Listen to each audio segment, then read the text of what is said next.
please welcome the Vice Chairman and UK Board Member of KPMG, Melanie Richards.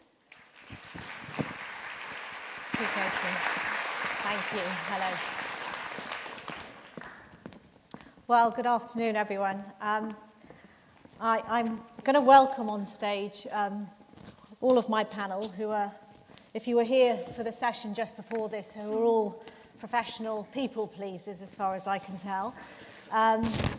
I thought I'd start well by not referring to them as fragile and mad. I thought it might be a bad way to start. You've actually already met two of my panellists, or seen two of my panellists, Amy and Helmut, but I'm also delighted to welcome Ross Fraser, who is the Vice President and Managing Director in the UK and Ireland of EMC, and Michael Keegan, who's Chairman for the UK and Ireland of Fujitsu, both two technology businesses. This morning you've been taken through quite a sort of journey of talking about the importance of brand with Amy. I think Helmut touched on the importance of technology and of course the role of inclusion. And I think what we wanted to focus on in this panel session is really what's the role of HR working with the C-suite. And to kick us off with that, I thought it might be interesting, given that Ross and Michael are both part of that C-suite, really, to sort of get a perspective from you. I think we all know that the people agenda is really front and centre in businesses today. But what's really changed over the years for you? Ross? Yeah, I'll start off. I think for me it's the fact that the way things are today changing so fast, really. You know, we're having to transform ourselves against our customers' dynamic changes, and we have to go with that. I think the digital world and digitisation within our customers is really driving that rapid, change. Technology underpinning that is making, businesses really have to reinvent themselves in some circumstances, but really, change the talent agenda a lot of the time, and we're having to respond to that. So we're more than ever. I mean, we've done a great job, I think, in the UK over the last 10 years in transforming us, as a company. But I think now that it's really step change, in terms of what we need in talent, in the way of talent, to align against that opportunity. So we've been far more. We've got a great relationship. People's always been the number one, aspect of. For me, talent is the only in the equation in game in town. To be honest, get good people, get them motivated. It's a great recipe. So.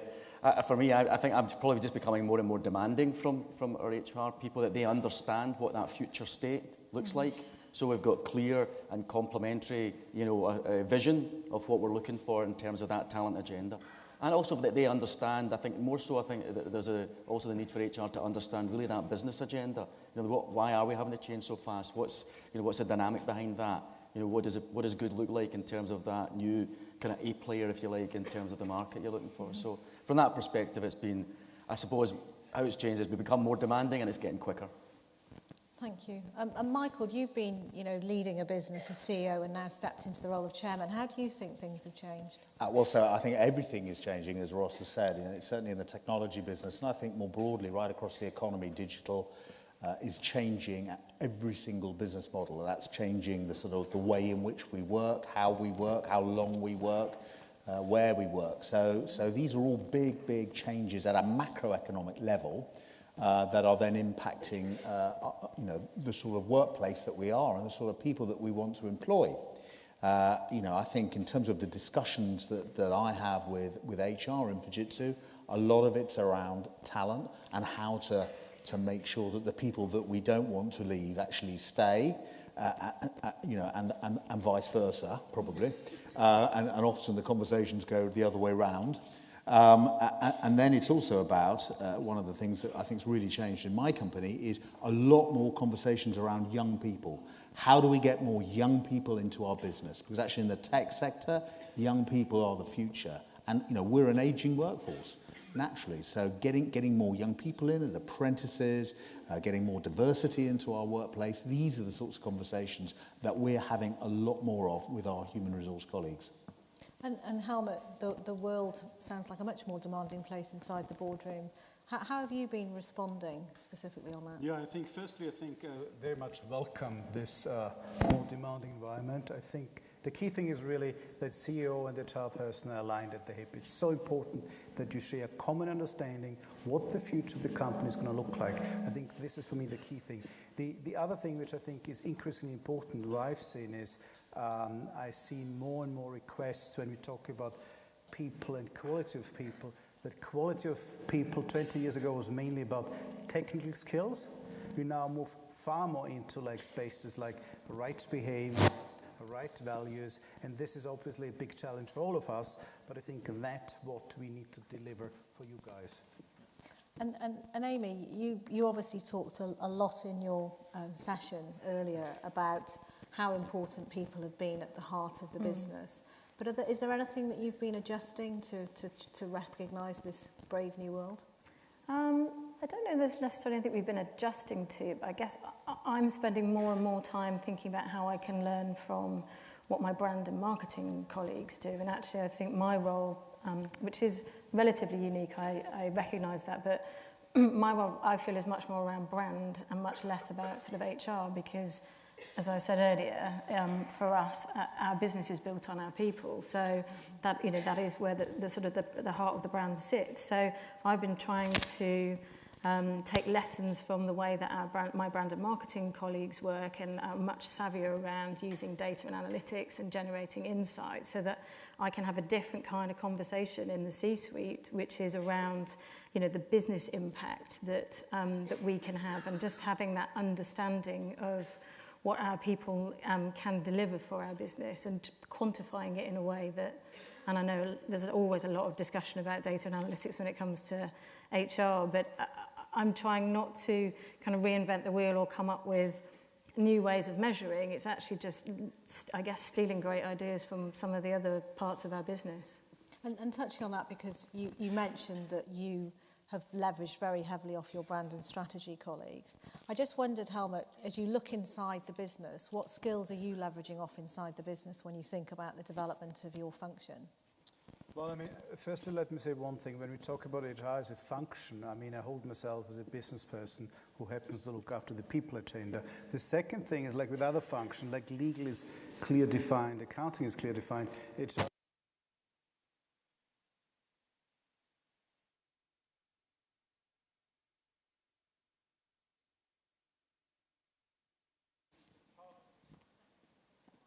Sorry. okay. So I think technology malfunction keeps happening to you, doesn't it? okay. Guys, I'm not sure how I deserve this, but it seems to be reality in life. Now, what I think is, for me, the key thing is, as I said before, we need to be really joined at the hip with the finance function and with the technology function, and they need to help us leverage what we do. I think previously we talked a bit about experiences, and it's so important that we also probably learn a bit from marketing, as you did, really, because at the end of the day, we want to give a great, simple experience to our people and our team leaders. And Ross, when we were chatting earlier, you mentioned about the importance of your own colleagues who are looking to go and hire people on your behalf in really understanding the business. Could you talk a little bit about what you've been doing around that? Yeah, it was just, I think the talent is, the talent, you know, acquisition, the talent agenda is so important, I think, and the war for talent is really, you know, it's tough out there to really get the quality of people. And to a point that you mentioned earlier, we're probably, you know, we've been about as a tech company. You always think yourself as a young company because you're a tech company, but I think now, you know, we're probably more into the sort of fatherly, grandfatherly kind of spectrum of technology companies. So, again, a lot of younger, and we're also more of a business-to-business, you know, brand. So a lot of this, you know, sexy technology brands like, you know, Facebook and Google and Amazon will attract talent probably a bit easier in terms. We have to probably work a bit harder to get that kind of more sexy kind of image of the tech companies. But again, for me, it was really important that the HR, when they were going out and, you know, looking to get talent, that they actually were really understanding and on board with the message, you know, the value proposition of the company. You know, what is it that we do? Why does the future look great with us? You know, what's the technologies that were underpinning, you know, the whole market transformation? And so, even to a point as well, we're actually going through an acquisition at the moment, as I mentioned as well. So it's even more important for me to communicate. And actually what I've been doing is doing some of the frontline interviews, so the first interviews that people come in. And it's actually been the people have really responded well to that. They say, I wouldn't even get, I don't even get in my own company anywhere near as high. So, and again, the HR people have been coming in and listening to the kind of, I don't know, how we put forward, how we sell the company, how we, portray the vision of what we're trying to do. And that's worked well. I think that's really got people, a bit more fired up in terms of, we should be really far more involved and should be far more articulate in terms of what we do and understanding that future state, as we talked about earlier. You touched on there how much your business has been changing, and actually we've seen quite a shift in what's happening inside boardrooms, and certainly the people that I talk to in boardrooms, and indeed my own board, we're always debating how do you bring digitisation and technology into the boardroom. So we're seeing the advent of having CTOs on boards and various new roles that are appearing in the C-suite. And I just wondered, Michael, whether there was anything that you felt how that was impacting the relationship with the people role. Yes, I think in our sector, in technology, we've got quite a way to go here, because technology as a business in the UK, this isn't true in actually a lot of other countries, but in the UK, in our sector, technology can become very much a male-orientated sort of world. And the way we talk about technology, the sorts of people who go into it, all the way back into education, we find more boys than girls. And I think as an industry, we have to change that. And I think in the boardroom, we have to change that. Interestingly, I've just come from Fujitsu's global board, which is meeting here in London today. And I've just been talking to two of our Japanese female global board members, actually, which was, I think a really great sign of how my company's changing to have a more diverse board structure and to become more diverse in the workplace and to really value that. And I think for us in Fujitsu, why it's really important to make these changes is because there's a lot of academic research now from many leading business schools that shows absolutely the more diverse you are as a business, the more connected you're going to be to your customers, the more successful you're going to be with your partners, the better decisions you're going to take, and actually the more money you're going to make. So I think these agendas, Melanie, are all beautifully aligned to get us to the point where more diversity, change, from the boardroom downwards, because it's important that it starts at the top, it will actually make our companies more successful. And HR's got a huge role to play in helping us make that change. But what that speaks to actually is a change in sort of potentially what leadership qualities are valued. And I wondered, Helmut, when you're looking inside your organisation, and indeed when you're looking for talent, whether what your sort of definition of good leadership looks like. Yeah, I mean, we, after our incident in Macondo 5 years ago, we really were rethinking our values and behaviours. And one of the, I think, big changes was that we drew out as one of the 5 respect as core. We aligned our code of conduct around that. But I think the most powerful thing is, at one point in time, our CEO said, we have to listen to the quiet voice in the room. And this so resonated across the organization, because it really meant it's not always the people who speak the loudest or the most should be heard, but we need to listen to the people, the quiet voice. And this actually triggered a huge cultural change and is reflective of the behaviors we are really looking for. It's things like humility, it's things like common sense, which I think sometimes got lost in our organizations. And so we listen far more. I talked about IQ, EQ, drive, and if I had to say the key thing we talk far more is the EQ side of our people capability, and I have to admit we still have a long way to go, but we at least started a few years ago. And Virgin's obviously, is sort of seen as, I think, quite a diverse organisation, and I just wondered whether there was sort of a lot of what Helmut just said resonates with me, but I wondered how at Virgin you're looking at leadership and the qualities you're looking at. I guess, again, sort of a fair bit of the tone was set from Richard many years ago, but the reality is our employees are not engaging with Richard on a day-to-day basis. So actually ensuring that we have the right kind of leadership style at Virgin is hugely important, but particularly from a kind of brand risk perspective. And I work closely with the senior execs, certainly at Virgin Management, sort of that sit at group level, but also with my people contacts across the rest of the group on ensuring that the right kind of leadership behaviours are prevalent in the business, because, as we've said, they are the ones that set the culture. And if we have somebody whose leadership style is at odds with what we espouse as a Virgin culture, then that causes us some major issues. And actually, we spent some time a few years ago interviewing people from across all of the Virgin Group companies to understand what's the essence of great Virgin leadership. And we haven't created a leadership competence framework off the back of this. It is the sort of stuff that sits at that kind of group level. It's the characteristics, it's the essence. And that's been incredibly powerful for us to sort of have that conversation with the C-suite to help them understand. Yes, there are all the sort of the technical competencies that they need to bring, but there's a certain kind of person who is more likely to succeed at Virgin and create the kind of culture that we need.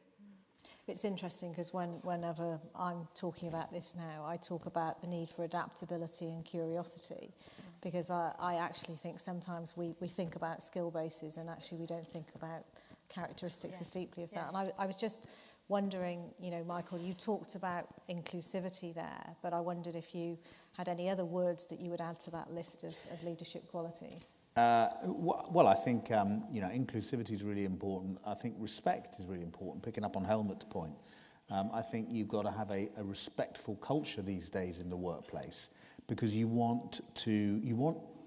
have a saying in Fujitsu: bring your whole self to the workplace, so that you feel really supported and you can be respected for who you are. So, things that have helped us in that journey to try and make us not just a male-dominated tech company, which kind of, I think is our worst nightmare now. That's not what we want to be. Have been things like making sure that we've got a support group for our lesbian, gay, bisexual workers called Shine. Actually, I was delighted that we've made it into the Stonewall list this year. We're at the bottom end of it, so but it's great to be recognised there, so that our gay and lesbian and transgendered employees feel really connected to the business and proud to work for Fujitsu, and don't feel that they can't be themselves at work because it's a male-orientated engineering culture. So those sorts of things have helped us change the culture and change the behaviours and increase the respect that people have one for another. Because I think if you build, our business, I'm sure like all of yours, it's all about teams, it's not about individuals. And if you've got the teams working well together, then the kind of multiplication effect of that on the business outcome is just dynamic. So to have that team dynamic, you've got to have that respect for all the people in the team. And in our company in tech, we're privileged to work with high-skilled people. A tech worker tends to be a higher-skilled individual because of the nature of what they're doing. So respect, I think, is really important in order to have that better culture and add to inclusion. If I can take us back to the sort of digitisation question, Martha Lane Fox, who I think most of you will know, is the original founder of Last... Can you hear me still? Yeah. Of lastminute.com. And no. Okay. It's not only me. Okay. We clearly are having several technology malfunctions here. Martha Lane Fox, who, as I said, was the founder of lastminute.com and is the sort of government digital guru, she has a theory that digitisation is going to create more inclusion because you'll be able to remove more bias. And I just wondered what your thoughts on that were, Ross. Yeah, I mean, I think you can you... Is that no?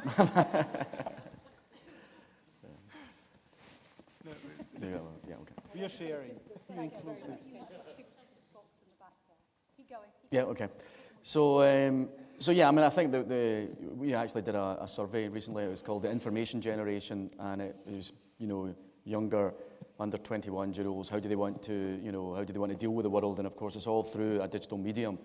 So I think whether we think it or like it or not, that is the future. I mean, the future of business will be through that digital medium. Most companies will have to have that digital channel. We'll have to enable through that.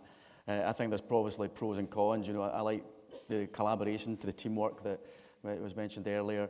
You know, and therefore all these things, sometimes if you're that bit abstracted from it, you know, in terms of really being remote from a digital perspective, you know, so I think there's pros and cons. I think there's still goodness in terms of having the teams, the collaboration, the fun, you know, of being part of a broader group that gets together and is working together. And there's also the fact that by nature and by the way that things are progressing, digital will become prevalent, and that will, I suppose, give you options. That's a good thing for me. It actually provides the options that to address some of these challenges, but also, you know, give you the flexibility going forward. So. I felt like you were wanting to say something there. Well, the thing, I agree with the statement, but I agree for one reason mainly, and I think, Michael, you said that. I think in the year 2016, HR does not need to make a business case for D&I. I think the C-suite fully gets that, yeah? So this time is over. The question is, how do we get there, yeah? And that's where actually the digital world can help us. It's not the means to an end, it's just an enabler. But I think what it will do is actually create a bit more transparency and realizing us what we do. And the second thing I hope for is that it's going to add a bit more objectivity to basically have more unbiased decisions when it comes to people, choices and decisions. I know, Amy, when we were chatting, can you hear me still? Yeah. When we were chatting earlier, you sort of had a slightly counter opinion on this. Well, yeah, maybe I'm a bit of a technophobe, as I'm sure various people in my team would probably say. My worry is that you get distracted by technology or distracted by digitization. And actually, I think that the thing that needs to change here is behaviours. I agree with Helmut, though. Technology is an enabler, and as long as it's used in that way and not seen as the saviour in itself, and that it is integrated in such a way that people are still clear on ultimately what is the point. That was my only kind of concern around it. But yeah. If we could, I mean.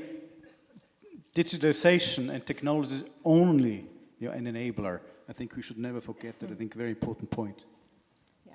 So if we move on now, all of you, I think, in large global businesses, and clearly there are things that you are doing around the world that I just wondered how you were adapting what you're doing around the world for different cultural norms and so forth. I think, Helmut, you wanted to... Yeah, I mean, the thing is obviously when you work in a company which operates in more than 70 countries, one size does not fit all.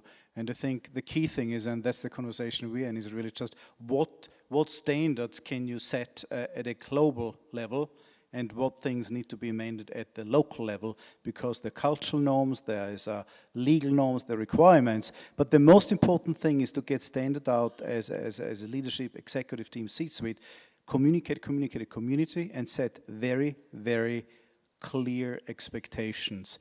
And that takes time. So patience is something which I think is also quite important. Things are not going to change in a year's time. So it will take the same message over and over and over again. Apart from communication, Amy, any top tips? Well, I think one of the things that we focus on a lot at Virgin is around having a shared purpose. So that people are clear around what do we as a brand stand for. But as Helmut said, we allow, in fact more than allow, we encourage our Virgin companies to take what is relevant from a kind of a framework approach and adapt it so that it really resonates for their people. But we're clear on what that sort of ultimate driving purpose is. But we are quite comfortable to allow people to make the local and regional interpretation so that it actually lands and it's relevant. Ross, I know that we touched on when we were talking about the globalization of all of our businesses, the necessary role that the CEO plays in driving the strategy and how the people function needs to fit into that. Do you want to say more about that? Yeah, I mean, I think it's just important, again, that is kind of touching on similar kind of veins, but, collaboration and communication, is so vital. And I think clarity of mission, in terms of that, and really being simple around what that messaging looks like. I think the more you overcomplicate things, the more you have more pages of, you know, it just, you know, that definitely doesn't work. And for me, if, you know, like Helmut's picked up that one phrase, you know, listen to the quiet voice, you know, it's things that have got real resonance, that are very focused and very, you know, clear and concise around that. So for me, that's the kind of ones that can, from a global perspective, really be effective. And one of the things I wanted to switch back to is we've talked a little bit about you as CEOs, but obviously there are a plethora of people on the C-suite board, so CFOs, CTOs, etc. And I just wondered for maybe the non-CEOs on our panel, you know, Helmut and Amy, do you interface with different people on your C-suite executive in different ways? Well, I would say it's not just C-suite, right? You know, if you're going to have a meaningful conversation with someone, you need, the more you understand about where that person's coming from, the better. So, you know, I would kind of adapt to my audience, and I would think about, you know, what is it that I would like to get out of this conversation, but equally, what would they probably like to get out of this conversation? So you anticipate where there's that kind of win-win situation, and I would do that with anybody, it's not just the sort of sole preserve of the C-suite. There's nothing I can add. I agree 100%. You need to talk to the individual and align, but there's really nothing to add, Amy. But I think when you were speaking earlier, Helmut, I think you touched on the different roles now being performed around the boardroom table, Okay. and I think it would just be interesting I think as an HR, you need to have to get things done. This is really about getting things done. If you want to create something which is really truly modern, simple, you need to, because you need to understand systems is actually a very complex thing, and most of the large companies sit on 10, 15 years of legacy system. And in order to get funding, you better talk to your CFO and say, this is the business case. That's why you need to have a new system. That's why you need to go to the cloud. And so you need to be very close. But equally, you need to be very close to the technology officer, because he will build an infrastructure which might not necessarily fit into your ideas about what the HR and people infrastructure should look like. And so therefore, you need to make sure that you sit down with the three and say, what is an aligned strategy that supports actually what we need to do in the business. So that was absolutely right, because these three functions need to be very, very closely aligned in everything they do. I would say as well, on top of that, then, if that's aligned, you know, in terms of that integration to the business strategy, then it makes it even more of a compelling business proposition, you know. So if that's... Absolutely, this is absolutely given. I agree with that. Yeah. So, Melanie, we have a... I'm already mic'd, so I'll give that back to you. Don't worry, it'll probably go in a second. So we have a program in Fujitsu in the UK, which is really, I think, quite useful in this regard, called Back to the Floor. And the purpose of Back to the Floor is to take the C-suite, so Ross, that's people like you and me, right, where we get sort of terribly self-important and we disappear up into sort of out-of-touch zones, and we actually take the C-suite in Fujitsu and we put them back into you know, what it's like to actually be an order management clerk taking an order for a Fujitsu server or you know, dealing with a customer complaint. And, you know, I myself have done this, Melanie, you'll be reassured to know. It probably did result in a few very disappointed Fujitsu customers when they didn't get things delivered on time. Performance appraisal. Yeah, and a very poor performance appraisal I got from the local area manager. But what it did do was help keep me in touch with the wider business and to make sure that, you know, you really do understand what happens in the field. And I think for colleagues who work in support functions and HR and finance and legal and commercial who aren't dealing with the customers or the coalface every day, I think we found this sort of program really useful in keeping our C-suite quite grounded and you know, realistic. Great. And one of the things that strikes me is there's lots of agreement on the panel at the moment. And I think every day we have to deal with challenging situations. And I think one of one of the things that I was interested in was maybe, Amy, if you could kick us off with how you challenge effectively. And I know that the C-suite aren't these gods that they might like to think they are, sitting somewhere else, and they are part of the business, and so there may be no differences, but I was just interested in how you had most effectively challenged in situations that have not been straightforward. Well, I gave an example backstage, which I won't share because it involved rude words, but I think maintaining a very commercial focus is often the kind of the cornerstone to any overcoming any kind of challenging conversation, I think, because typically that is the kind of language that somebody at the C-suite is interested in. But also, to be perfectly frank, it's what I'm interested in too. Just because I work in HR doesn't mean to say that I'm not commercial, not focused on the business outcomes. I think the second thing is actually just being me. I think if you go into a conversation that might be quite challenging in an inauthentic way, it's much, much harder to positively influence somebody in that environment, because you're too busy kind of, worrying about the mask or the pretense that you've put up. So it's much easier if you can engage on a human level and just really get under the skin of the issue and have a kind of positive intent in terms of what the outcome is. Thank you. And Helmut, I know we touched on data earlier. Yeah, I mean, I think there's nothing more powerful, especially in companies where you have many engineers, to convince with data, let the power of data actually speak for itself. And the other thing is what I've found in the last 20 years of my career, I think we need to be very clear what we stand for and stand up and speak up for it. And sometimes it means to contradict the opinion of a very senior person. But if we have thought things through, believe it's the right thing, we should always, as a function, speak up as long as we've done our homework and understand the facts and what that means. I think that is so important to have the voice heard. And that's what I think CEOs deeply, deeply respect. So what do CEOs deeply respect in a challenge, Ross? I mean, clearly it's adding value. So what you're talking about there is actually bringing insight, to the CEO or to the CIO or whoever, CXO, and giving them sort of valuable, insight into the business and valuable potential course of action. So that's a clear thing for me, is the help. They should be, when HR is absolutely, and today, as I mentioned, the transformation is so quick for us, and we're having to transform so, radically, that if we haven't got a tight relationship with HR, then we'll fail. I mean, that's it. So for me, I think it's really about getting out your comfort zone. And again, that's what we push a lot of our employees to do, that is get comfortable being uncomfortable and trying to do things at a different pace. Because today, the pace that we do things at is not good enough.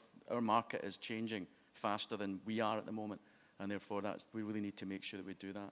And the help, so again, to Helmut's point earlier, if we're all aligned to the same mission and the same goal, and then that all should be a bigger team, then that for me is where that's where we'll get over these challenges more effectively. And Michael, have you experienced good-looking challenge? Yeah. I mean, I think good-looking. What I really want from anybody who I'm working with, particularly people in the organisation, is I want them to challenge me, and I want them to tell me what I don't want to hear. Actually, that's the thing I kind of value the most in people, because you find at a certain level you get to in your career, everybody wants to tell you what they think you want to hear, okay? And actually, the thing they don't want to tell you is the thing that's actually going to derail the business, and is going to, but it's kind of probably happening quite slowly, and it's kind of still under the radar at the moment. So for me, that's what I really value is the person, whether they're from HR or any other part of the business, who says, actually, you know what, Michael, I really disagree, okay? You know what you're doing here is not helping us. It's going to take us to disaster, actually, and here's why, right? And I'm telling you this because I really care, and I think you're wrong. And I think if you're a modern executive, you should be super cool with that level of challenge, because that person is actually telling you something that you need to deal with, and they're to be congratulated for that as feedback. And now you can always ignore them, or you can always make the decision that actually I've considered that, and you're not right. But But that level of honesty in business, and particularly in large corporates, frankly, I think is quite rare. And it needs to be a lot more pervasive. And that's what I'd love from HR. Yeah, I mean, I think it's creating that environment where that's accepted as being a good thing, yeah? So it's creating that open environment inside your own organisation that is a challenging environment, you know, is really where you want to be. I couldn't agree more. Oh, and we touched earlier, and I don't want to labour this, on leadership behaviours, and you touched on, Amy, you know, but this sounds like a utopian world that often doesn't exist inside organisations. What's the final sanction to that?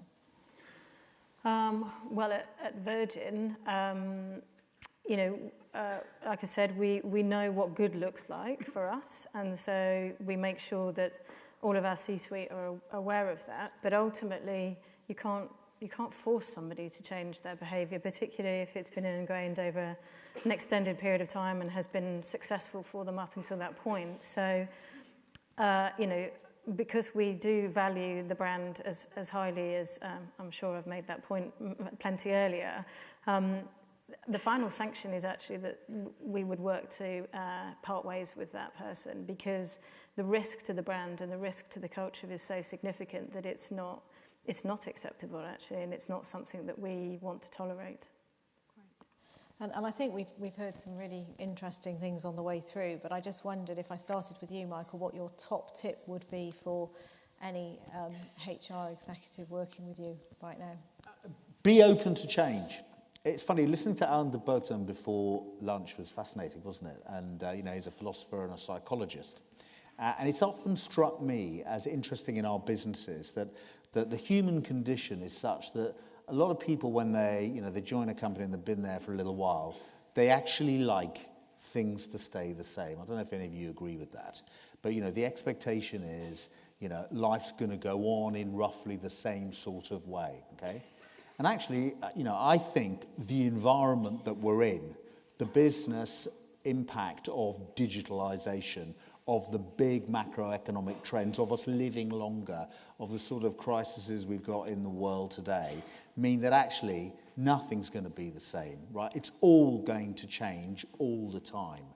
And in order to keep up, we've got to have organizations that really, you know, the expectation is change. So if I had a top tip, Melanie, it would be, you know, be open to change and help us create the organizational outlook that is accepting and embraces change. Thank you. Ross?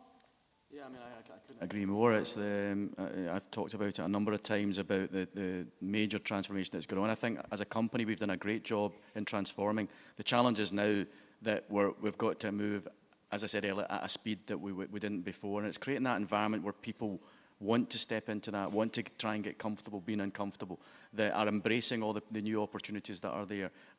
So for me, you know, to Michael's point, it's like the world has never been, you know, in the 25 years, whatever been in business, it's not, the transformation just now is far faster, far more prevalent than I've ever seen.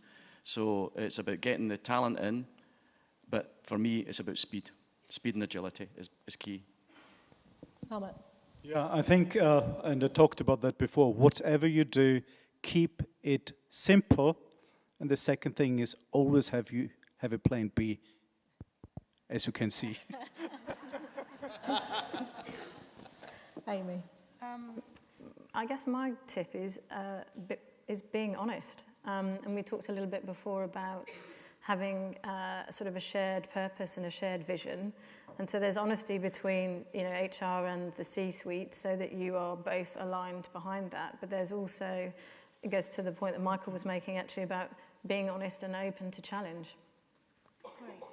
Well, I think you've made for a very interesting conversation. And I think if I were to summarise the things that I think I've heard, I think it's embrace technology for sure, but don't embrace it so much, according to Amy, that you lose sight of who you are and how honest you need to be. I think what I hear is, and I certainly feel it in my own organisation, people are more receptive to challenge than you think they will be, but that you need to be very open to change because the world is moving far too fast. And Ross's demand is for us to move fast. And I think how we adapt and how curious we are is going to be a big factor in that. And then the last thing is, which is the one I love, is keeping it simple. I think all too often I see things that have been grossly overcomplicated, and actually keeping it simple, but also very, very importantly, always having that plan B. So thank you very much, and thank you very much to my panelists. Thank you.